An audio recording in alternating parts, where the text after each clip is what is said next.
The Carlee Russell case, a 2023 incident that garnered national attention, offers a critical lens through which to examine the complex interplay of individual actions, societal responses, and systemic inequalities. Beyond the immediate facts of her fabricated abduction, Russell's experience illuminates deeper issues concerning the criminalization of Black women, the treatment of mental health within the justice system, and the persistent devaluation of missing persons of color.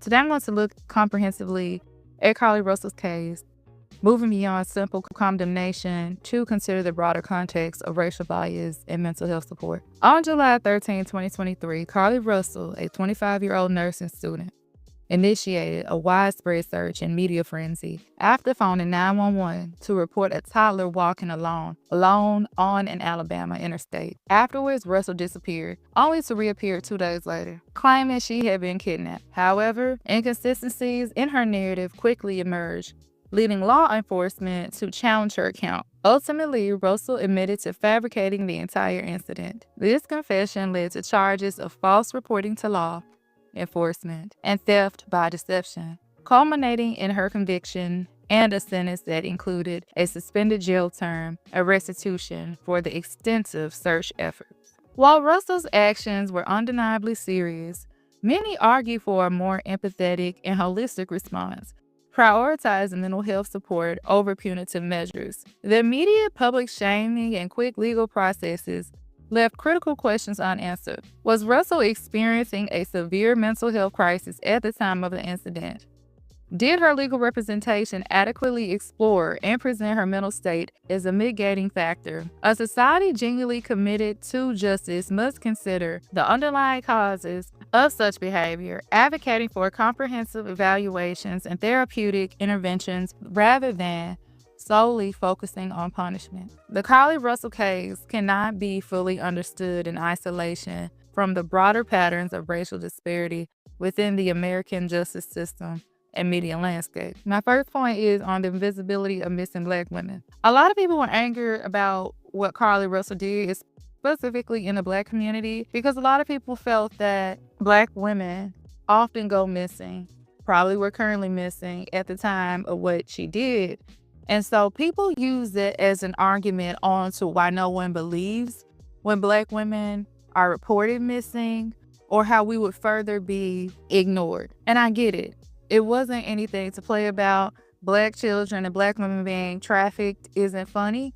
But at the same time, even if this didn't happen with Carlee Russell, I feel like these children and Black women would have been invisible. So no, people shouldn't cry wolf. But at the same time, don't use that to justify how all these systems ignore Black children. I remember there being a television show called Find Our Missing. And that initiative, among others, consistently highlight that contrast in media attention and law enforcement resources allocated to missing persons cases involving people of color, particularly Black women, compared to white individuals. I remember the first time I even saw the show, I was like, yeah, it's true, because a lot of times when I was growing up, like even mid-2000s, I didn't see people showing Black children on the news when they were missing. It was always like, oh, the person ran away, or it just wasn't, there was no concern. Like even when we think about the little milk boxes, how children were missing, I never saw a Black child. That show, when it came out, I was like, I know I'm not crazy. While Russell's fabricated story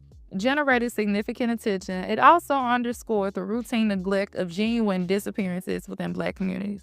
This imbalance often leads to the tragic undervaluing of Black lives and a default assumption of foul play or runaway status, rather than immediate comprehensive investigation. Black women face a higher likelihood of arrest, charge, and conviction after receiving harsher sentences than their white counterparts for similar offenses. This systemic bias is rooted in a complex interplay of racial profiling, socioeconomic disparities, and harmful stereotypes within the legal framework. The speed and intensity of Russell's criminalization, in contrast to cases involving white individuals who have similarly misused emergency services, raise critical questions about racial equity and justice application. Because you even think about how a lot of these people that some of y'all call Karens, they misuse emergency services all the time, calling the police on Black people who live in their neighborhood because they look suspicious.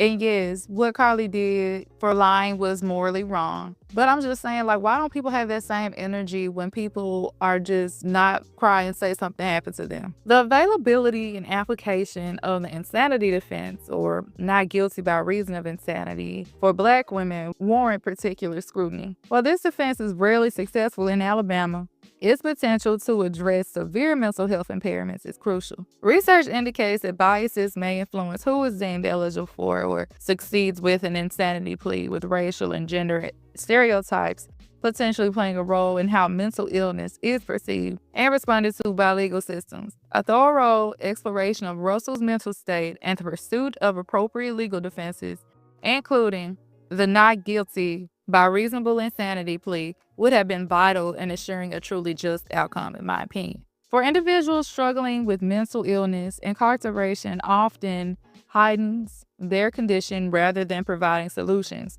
A range of community-based and institutional alternatives exist, including outpatient therapy, supported housing, day treatment programs, and specialized psychiatric facilities. But let's be real, they wanted to make an example out of this young Black woman. Such alternatives prioritize rehabilitation treatment and reintegration into society, offering a more humane and effective path than traditional incarceration. The Carlee Russell case prompts a reevaluation of whether the state of Alabama adequately considered and prioritized these alternatives, especially given the questions surrounding her mental health.